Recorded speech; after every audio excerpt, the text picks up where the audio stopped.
Continuing our coverage of SEC Media Days, here's a look at how Texas A&M did in 2022. Aggies underachieving based off of preseason expectations, going 5-7 after being ranked number 6 in the preseason AP poll. That record, by the way, the worst in Jimbo Fisher's head coaching career. The Aggies going 2-6 in the SEC. That's their worst since joining the SEC. They played a little bit better against ranked teams, going 3-2. But then going 2-5 against the unranked teams, and the Aggies finishing last in the SEC West for the first time since joining the conference in 2012. So that's a lot of doom and gloom, but to make sense of it all, let's welcome in our team site expert, Carter Karels from GigEm247. Carter, we'll start with Jimbo Fisher. He's gotten 39-21 over his last 5 seasons, 5-7, as I just mentioned last year. Now, we know the folks of College Station, they are prideful. They love to win, so that seat is hot. Looks like he's given up some play calling duties with the Petrino hire here, but how many wins does Jimbo Fisher need in order to keep this train on the tracks? Much more than 5 is where I would start, but you kind of put it on a scale, right? I think you're at a point where you're recruiting at such a high level. You've got so much talent on this team that anything less than 9 wins is kind of a disappointment. And you could even argue 9 wins is a disappointment. But under 8 wins, I think that's where you get in kind of this danger zone.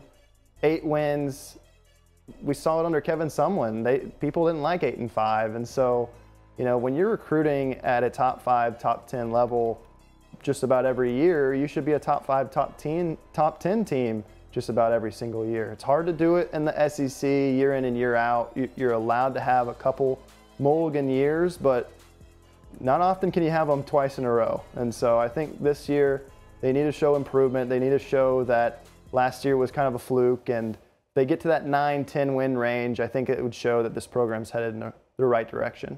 Yeah, the Aggies haven't had a double-digit win season since 2012, so a few more of those mulligan seasons than they would like. But you mentioned recruiting, and we all know A&M had that historic 2022 recruiting class. A lot of those guys have left now, and then the next class is ranked 15th in 2023. They're now 9th in 2024. How elite do we consider this recruiting operation to be at this point?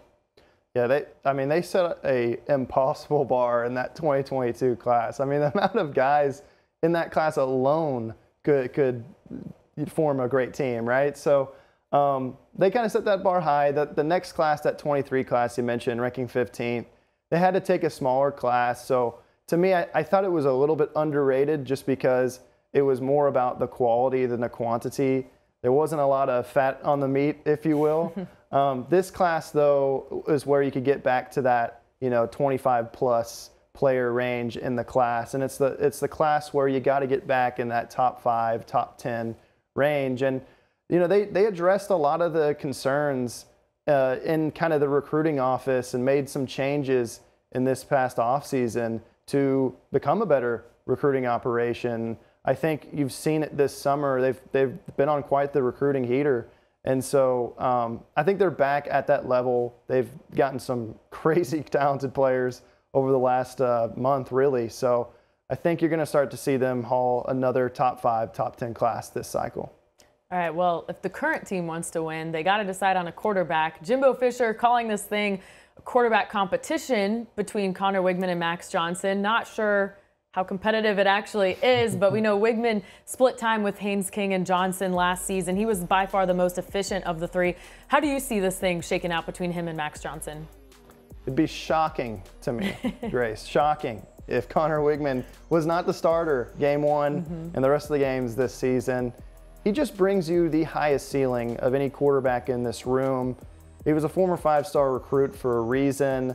He brings everything you would want from just a skill set level, having the arm strength, having the quick release, having the accuracy, throwing any throw on the field, he can do that. And so, and I think he's going to be put in a position to where he can succeed this year. Say what you will about what this team did last year, but I think the pro A&M argument would be, hey, it was a young team, a lot of injuries, offensive line wasn't very good, and they didn't have a good quarterback.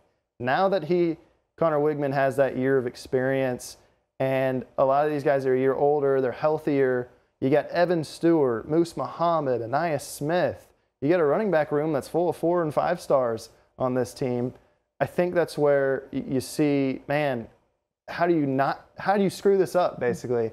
And I think that's kind of the position where they're in. It's not a, is he going to be good? It's more, how is he not going to be good? And so, yes, there's concerns with this offense. I've got concerns about the offensive line, offensive tackle situation.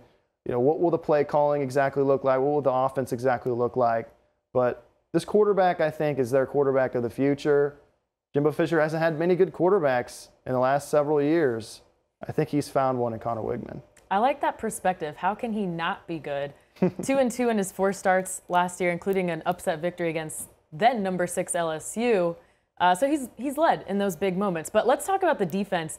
The Aggies led the nation in pass defense. They were top 25 in scoring defense. However, against the run game, one of the worst nationally, giving up 209 rush yards a game. So what are they doing to improve that?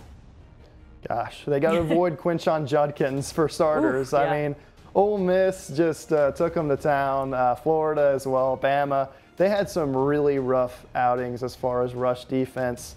And a lot of it you could chalk up to experience and injuries, right? You had your best pass rusher, Fadil Diggs, suffer a season-ending injury. You had McKinley Jackson, the best run stopper on this defense, in some games, out some games. And then the rest of that group is kind of youth, right? And a lot of those guys from the 2022 class. And so going into this year, you look at it, you say, McKinley Jackson's got to be healthy. It's their best guy in the interior when it comes to stopping the run. And then you look at a guy like Walter Nolan, who was one of the top players in that 2022 class, and you say, all right, you know, true freshman, you showed the flashes, but now you got to put it together and show why you were that 5-star. They've got a lot of players like that on that defensive line, and they only just need a few of them to kind of live up to that potential for them to be good. So I think they're on the right track. It's just a matter of staying healthy and developing the way that they should. All right, let's make some predictions here. The wins total for Texas A&M set at 8.5. Now, they got a brutal stretch of games in the middle of this schedule. So yeah, are you taking the under or over? 8.5? Mm-hmm. I'm going to go under, but barely. Okay. I think they're 8-4. And the reason I say 8-4 is I think there's just too many toss-up games. I think you can almost count LSU as a loss because they have not won in Baton Rouge since they've been in the SEC, and I think LSU will win the West this year. Outside of that, Tennessee and Bama, those are 2 tough games every year, at Tennessee and home against Bama.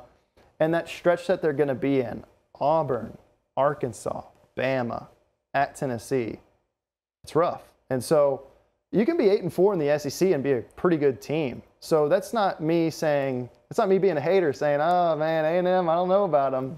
I just think there's too many toss-up games. Ole Miss is another one, right? So, I mean, Miami, they're no slouch either. So there's a lot of good games on that schedule. So I think 8-4 is where they'll be.